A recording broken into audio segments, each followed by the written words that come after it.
Thank you all for coming. It's lovely. I should stand up too. If you want to. It's lovely to see so many people who I both do and don't know. I'm going to start. I've been asked to talk about historical context, which in 15 minutes is impossible. But I'm going to start by saying a few things about October 7th and the aftermath. So on October 7th, everything changed and nothing changed. Everything changed because all of Israel's assumptions about security and about the possibility of managing the Palestinian issue without resolving it were proven wrong.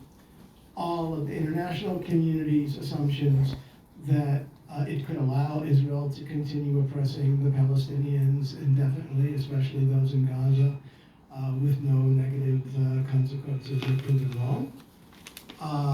And what hasn't changed is the basic situation that Israel continues to oppress the Palestinians, which it has been doing for at least the past 75 years. And also what hasn't changed is my basic view of the situation, which is that two peoples now live and will continue to live between the Jordan River and the Mediterranean. Neither of them is going anywhere. One of those peoples, the Israeli Jewish people, was largely implanted in the territory as a consequence of Zionist settlement. But it has become a national community, so that between the river and the sea, there are roughly equal numbers of Palestinian Arabs and Israeli Jews, about 7 million each. Consequently, there is no Algerian solution to this problem. The Israeli Jews will not be returning to their homeland, as French colons did after the independence of Algeria, and that is because they have no other homeland, most of them. And because the populations are roughly equal, are substantially segregated with some important exceptions, don't share a common language, religion, culture, or historical experience, or common political framework, there is also no South African solution to this situation. That does not dictate any specific future constitutional arrangement. It means simply that we should not expect that there will cease to be two distinct national communities with demands for cultural expression and political self-determination. There is no military solution to this existential situation. Palestine will not be liberated by the armed struggle of Palestinian Arabs, and Hamas does not offer a perspective for liberating anyone. So I want to elaborate a little bit on that last point, and I'll quote here from an interview that a friend of mine, Nabil, did with Left East, which is a journal of Eastern European leftists. He said, "I think the global left and the Palestine Solidarity movement in particular still has to come to terms with what took place on October 7th.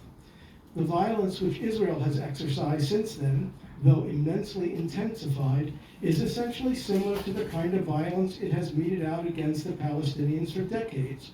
This is the psychopathically instrumental rationality," and underline that phrase, psychopathically instrumental rationality, analyzed by the Frankfurt School. It's the rationality of Hiroshima and Nagasaki, in which the clean taking of civilian lives from the air is justified by the claim that any other path would have caused the loss of more lives or lives that matter more.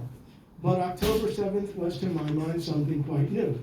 It was complicated and confusing, a combination of three things: a stunning, imaginative military upset undertaken by an obvious underdog against a hubristic Goliath, a strategically understandable, if morally reprehensible, hostage-taking campaign, and a monstrous outbreak of sadistic violence which took the lives of hundreds of defenseless civilians, including babies and old people, and included desecration of corpses, mass sexual violence, and other obscenities.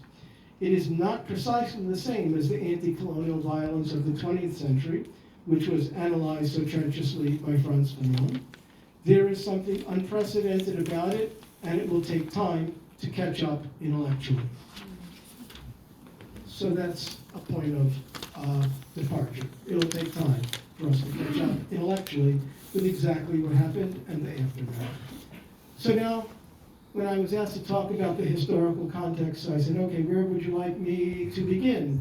Would you like me to begin on October 7th? Would you like me to begin on 2007 when the Israelis and Egyptians imposed a siege on the Gaza Strip? Would you like me to begin in 1967 when Israel occupied the Gaza Strip? Would you like me to begin in 1948, the year of the Nakba, the Palestinian catastrophe, and the creation of the State of Israel?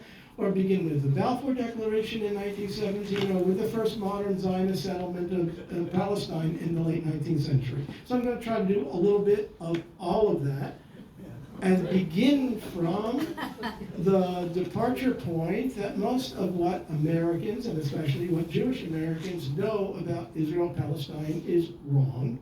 We learned it from the film or the novel Exodus, which still has enormous power as a narrative in American popular culture. So, as I mentioned, in 2007, following Hamas victory in a democratic election for the Palestinian Legislative Council, Israel and Egypt imposed a siege on the Gaza Strip, regulating the entry and exit of everything.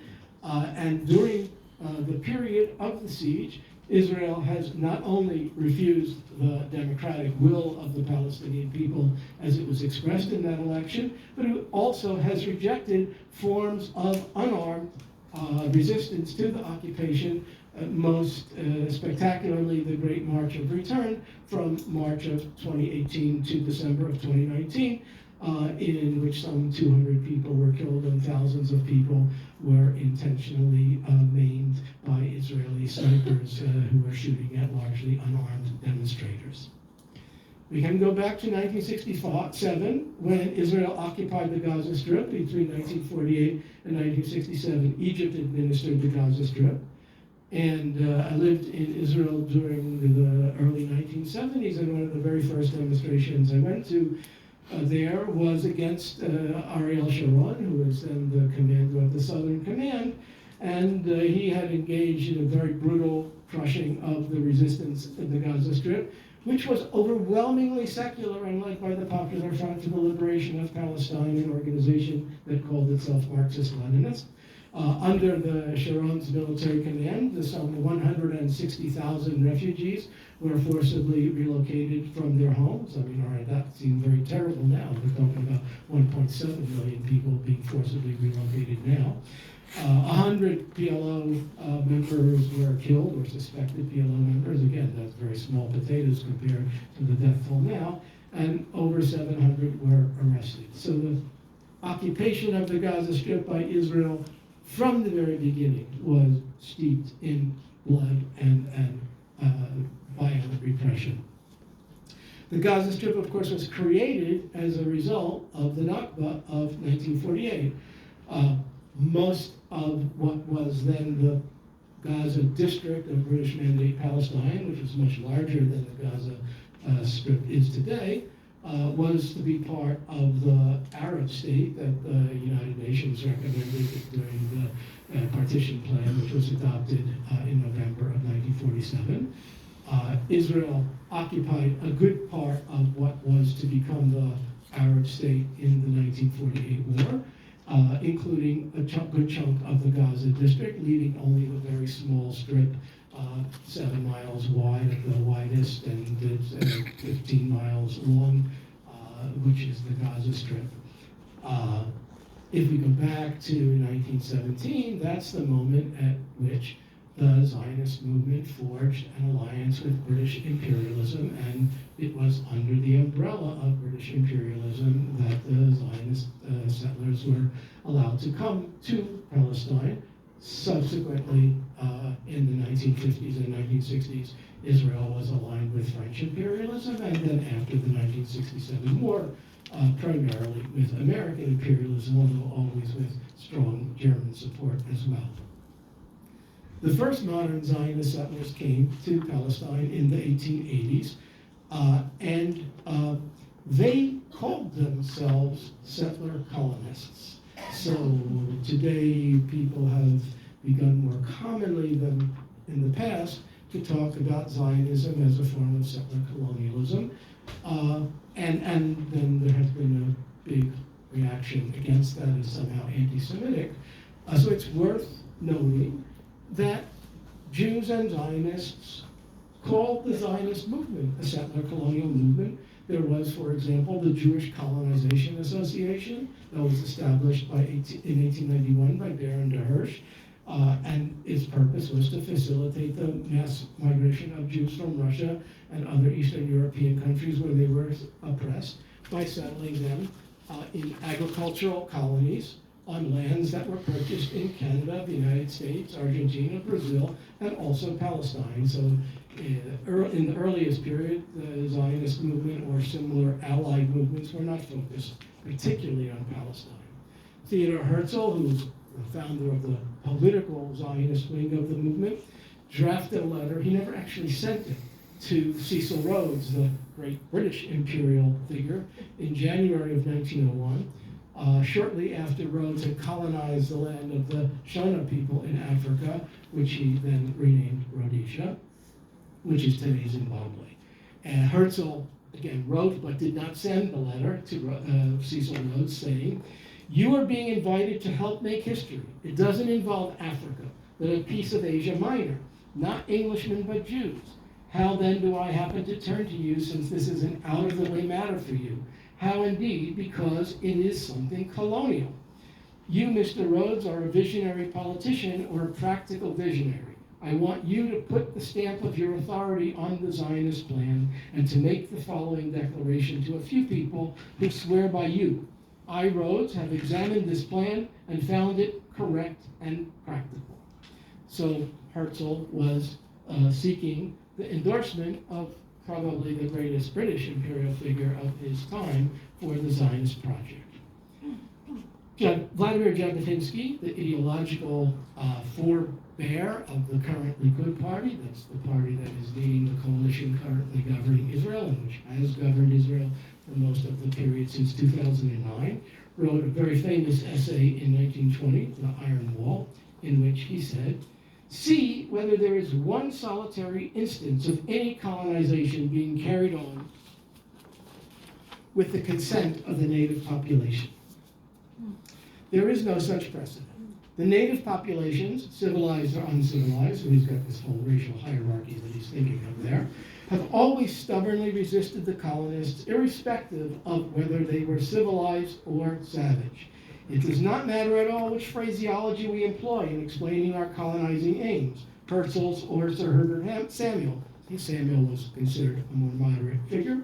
"Colonization can have only one aim, and Palestine Arabs cannot accept this aim. It lies in the very nature of things, and in this particular regard, nature cannot be changed." So that was a very common view across the Zionist spectrum, including even David Ben-Gurion, the first prime minister of Israel, who a year before the establishment of the State of Israel, in a speech to the elected Jewish Assembly of Palestine, in which he's arguing for accepting the partition plan, which the United Nations would vote on in the next month, so this is October 1947, says to the gathered, "But security comes first.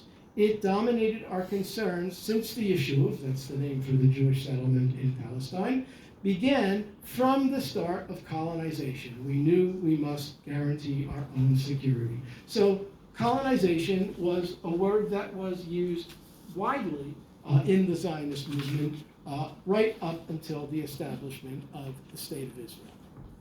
And the ethos of it was firmly consolidated in an eulogy that Moshe Dayan gave to the security officer of Kibbutz Nahal Oz, which was one of the communities that was attacked on October 7th. And in the eulogy, this is considered by many to be a more important statement than Israel's Declaration of Independence in setting the tone. And with this I'll end. Dayan wrote, "Let us not hurl blame at the murderers. Why should we complain of their hatred for us? 8 years they have sat in the refugee camps of Gaza and seen with their own eyes how we have made a homeland of the soil and villages where they and their forebears once dwelt. Not from the Arabs of Gaza must we demand the blood of Ro'i," that's the name of the security guy who was killed, but from ourselves, how our eyes are closed to the reality of our fate, unwilling to see the destiny of our generation. A generation of settlement are we, and without the steel helmet and the maw of the cannon, we shall not plant a tree nor build a house. Our children shall not have lives to live if we do not dig shelters, and without the barbed wire fence and the machine gun, we shall not pave a path nor drill for water. We must not flinch from the hatred that accompanies and fills the lives of hundreds of thousands of Arabs who live around us and are waiting for the moment when their hands may claim our blood. We mustn't avert our eyes lest our hands be weakened. That is the decree of our generation. That is the choice of our lives, to be willing and armed, strong and unyielding, lest the sword be knocked from our fists and our lives severed. So I ask if that is indeed the choice of our lives, or we could find something better. Thank you. First of all, I just wanted to express our sorrow and our gratitude to Joel, whose niece was just released this week, who is one of the hostages, but unfortunately whose husband was killed. So our next speaker is Mohammed. Mohammed, thank you. Thank you. I'm going to try to speak while I'm standing, but if I couldn't, I will go and sit. Thanks everyone for being here. My name is Mohammed. I was born in Khan Yunis in the southern part of Gaza Strip. My mom's family is from Ramla. My dad's family is from the city of Jaffa, or Jaffa as I want to call it. Both of their families have been expelled from their homeland in 1948 and sought refugees in Gaza after that. Where to start? That's a good question, and I'm sure Joel expanded about like how to address this. But I want to start from like what's the reality right now in the Gaza Strip.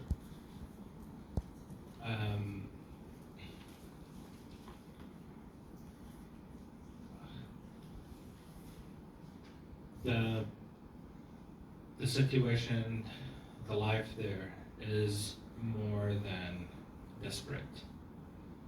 People have been losing their loved ones. Their loved ones are being bombarded.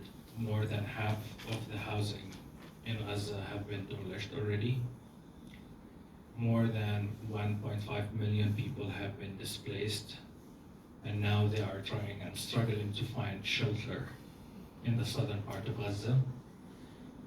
The last confirmed statistics about how many people have been murdered and how many people have been injured is completely lacking in accuracy, because the last numbers are 1,500 people have been killed and more than 40 people have been injured, not to mention how many cases of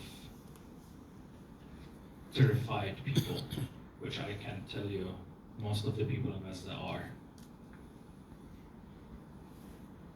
The escalation or like the assault on Gaza has been happening since October 7, and let me tell you about October 7. We acknowledge every human life, whether the tag on it is Israeli or Palestinian, period. Nobody should face being killed without justice. I believe in that. But I also believe that occupying people, taking their land, taking their dignity, taking their self-determination and their human rights is not the way for safety. And this is the reality that we are living right now.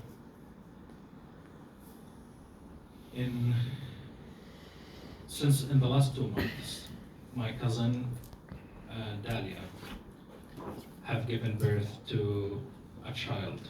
Her name is Nermeen. She was born in October 30th.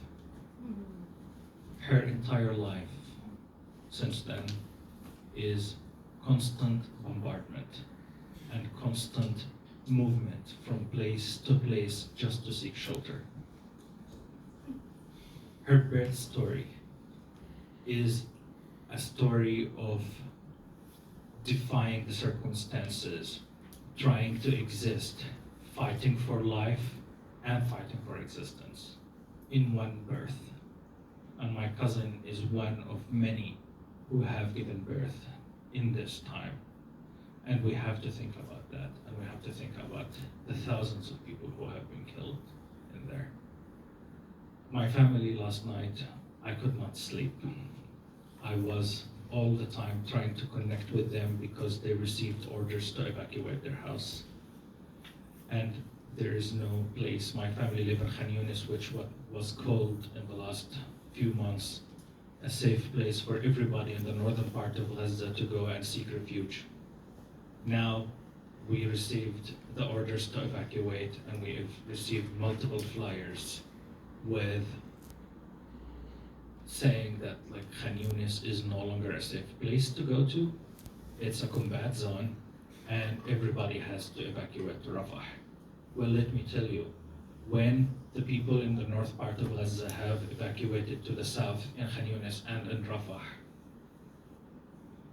about 1.2 million people have evacuated. Some of them are still there in the northern part and in the Breach, but about 1 million people have evacuated to the south. Gaza Strip is smaller than Portland. So imagine 2 million people, or like 1.5 million people to be precise, if I have the luxury to be precise right now, who are cramped in the North Portland neighborhood or in the Southwest Portland neighborhood. That's a disaster just thinking about it. Imagine living it. People access to food, fuel, water, medical support is diminished beyond understanding. People are fighting to be able to, fighting in the sense of being resilient, and at the same time trying to manage and navigate the circumstances that they have no choice but to live. We are trying to get an idea of like how to have as much safety as we can afford in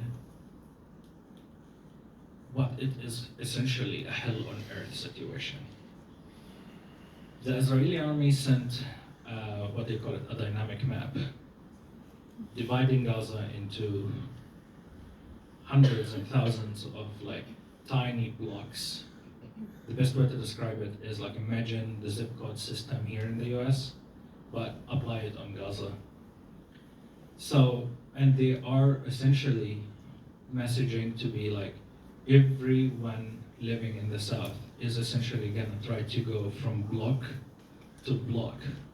to seek shelter, because block 205 is no longer safe and they need to evacuate to block 305. This is the reality that's happening. There's thousands and thousands of people are cramped there, and my family is one of them. When my family were trying to leave and to try to find a place just to be safe and have a shelter, not to be safe, but to be fighting for their lives.